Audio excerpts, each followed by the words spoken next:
Em nome do Pai, do Filho e do Espírito Santo. Amém.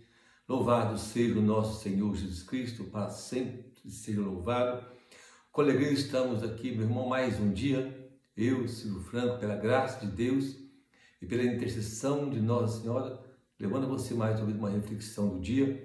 E hoje, o primeiro dia de setembro, o primeiro dia deste mês da Bíblia, o mês de setembro, é o mês da Bíblia. Nós somos chamados pela Santa Igreja dedicarmos um tempo maior à Sagrada Escritura. Lermos, contemplarmos, rezarmos e quem puder, quem sabe, fazer um estudo também mais profundo para termos mais intimidade com o Senhor. Peçamos ao Espírito Santo que Ele nos ilumine, nos dê sabedoria e agrade compreendermos a leitura do Evangelho de hoje, que está em Lucas, no capítulo 4, versículo 14 a 30. Anúncio do Evangelho de nosso Senhor Jesus Cristo, segundo São Lucas, glória a vós, Senhor. Pela força do Espírito Santo, Jesus voltou para a Galiléia e sua fama se espalhou por toda a região. Ele ensinava nas suas sinagogas e era elogiado por todos. Foi então a Nazaré, onde fora criado, conforme o seu costume. No dia de sábado foi à sinagoga, levantou-se para fazer a leitura. Deram o livro do profeta Isaías. Abrindo o livro, encontrou o lugar onde está escrito: O Espírito do Senhor está sobre mim, pois ele me ungiu para anunciar o Evangelho aos pobres, enviou-me para proclamar a liberdade aos pobres, aos presos e aos cegos a visão, para pôr em liberdade os oprimidos e proclamar o ano da graça, do agrado do Senhor. Depois fechou o livro, entregou ao ajudante e sentou-se. Os olhos de todos na sinagoga estavam fixos nele. Então começou a dizer-lhes: Hoje cumpriu-se esta palavra da Escritura que acabaste de ouvir. Todos davam testemunho admirando as palavras cheias de graça que saíam de sua boca. E diziam: Não é este o filho de José? Ele então lhe disse: Sem dúvida, me citareis o provérbio: Médico, cura-te a ti mesmo. Tudo o que ouvimos dizer que fizeste em Cafarnaum, faz também em sua própria terra. E acrescentou: Em verdade vos digo, que nenhum profeta é aceito em sua própria terra. Ora, para dizer a verdade, o tempo do profeta Elias, quando o céu se fechou por 3 anos e 6 meses, uma grande fome atingiu toda a terra, a região, e havia muitas viúvas em Israel. No entanto, o profeta não foi enviado a nenhuma delas, senão a viúva em Sarepta da Síria, da Sidônia. E no tempo do profeta Eliseu, havia muitos leprosos em Israel, mas nenhum deles foi curado, senão Naamã sírio. Ao ouvir essas palavras, todas as sinagogas ficaram furiosas. Levantaram-se e expulsaram da cidade. Levaram-no para o alto do morro, sobre o qual sua cidade estava construída, a fim de precipitá-lo. Jesus, porém, passando pelo meio deles, continuou o seu caminho. Palavra da salvação, glória a vós, Senhor. Meus irmãos, observemos este Evangelho.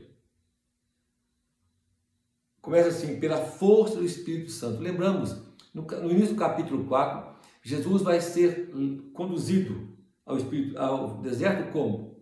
No versículo 1 diz assim: Jesus, repleto do Espírito Santo, voltou do Jordão. Então Jesus está cheio do Espírito Santo, repleto do Espírito Santo. E pelo Espírito foi conduzido ao deserto. Jesus, cheio do Espírito Santo, repleto do Espírito Santo, pelo Espírito conduzido ao deserto. Agora, hoje, pela força do Espírito Santo, ele entra na Galiléia, volta para a Galiléia e entra no templo, na sinagoga, para orar, para rezar, como era costume dos judeus, e Jesus era judeu, é claro. E aí então lá ele dá um livro do profeta Isaías. Veja bem, cheio do Espírito Santo. Jesus então pega o livro. Que livro é esse? Para nós hoje é a Bíblia. Então Jesus deram para ele o livro do profeta Isaías, naquele tempo a Torá, ou seja, o livro dos profetas. E aí então ele lê e diz que hoje se cumpriu essa escritura, usando a Sagrada Escritura da Bíblia, refere a ele. Bom, todos ficam admirados com isso. E aí ele pega o livro, qual livro? A Bíblia, devolve, todos se admiram, e depois alguém levanta a questão: não é este o filho de José? Ou se levanta uma dúvida a respeito daquilo que ele disse. E aí então, Jesus continua dizendo, citando um provérbio também da Escritura. Depois, ele retoma e citando de novo os profetas. Veja bem, Jesus só usa a Bíblia, que para nós é a Bíblia hoje. Ele só usa a Bíblia. Claro, não tinha o formato que tem hoje, nada disso, mas para nós podermos compreender. Então ele usa a Bíblia. Ele usou a Bíblia a primeira vez, citando o profeta Isaías. E aí então, todos se admiram e ficam encantados com a sabedoria, como ele falava. Depois ele cita Elias e Eliseu, da própria Bíblia. O que acontece? Eles já ficam furiosos. Querem expulso dentro da cidade e querem precipitá-lo, porque a cidade é construída no alto, queriam jogá-lo abaixo. Veja bem, meu irmão e minha irmã, neste mês da Bíblia, como nós precisamos então de ler sim a Bíblia, mas precisamos estarmos cheios do Espírito Santo. Porque sem o Espírito Santo, nós não conseguimos compreender a palavra de Deus. Sem o Espírito Santo, nós não conseguimos compreender a verdade, ou pior, nem compreender, mas escolhemos a verdade. Veja bem, esse povo escolheu a verdade. Quando Jesus falou com sabedoria que o Espírito estava sobre ele e o ungiu, então ficaram admirados com as palavras bonitas que ele falou. Mas depois, usando a mesma Bíblia, usando outros profetas, o que acontece? Outros escritos no livro dos reis, eles já mudam, rejeitam, porque eles escolhem o que querem crer. Porque Jesus aqui, na segunda parte, cita os gentios, dizendo que os gentios também são os destinatários de Deus, os escolhidos de Deus também. Deus fala através dos gentios. Pronto. Eles ficaram furiosos. Precisamos pedir o Espírito Santo. Senão nós corremos o risco de fazer a mesma coisa.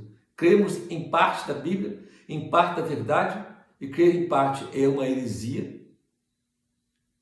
Sem o Espírito Santo, corremos o risco de ler mal, de interpretar mal a Sagrada Escritura, ou crer naquilo que convém. Aquilo que nos convém, nós cremos.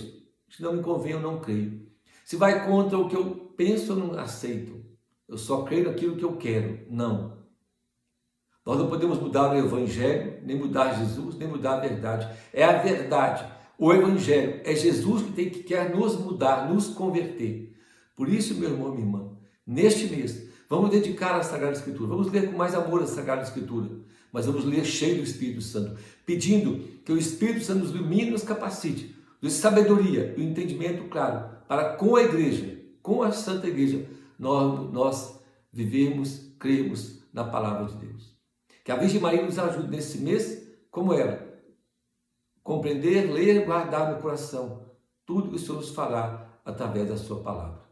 Maria, rogai por nós, para que nós possamos crer, guardar e ver a palavra de Deus. Louvado seja o nosso Senhor Jesus Cristo, para sempre ser louvado. Você tenha um bom mês de setembro, lendo e contemplando a Sagrada Escritura.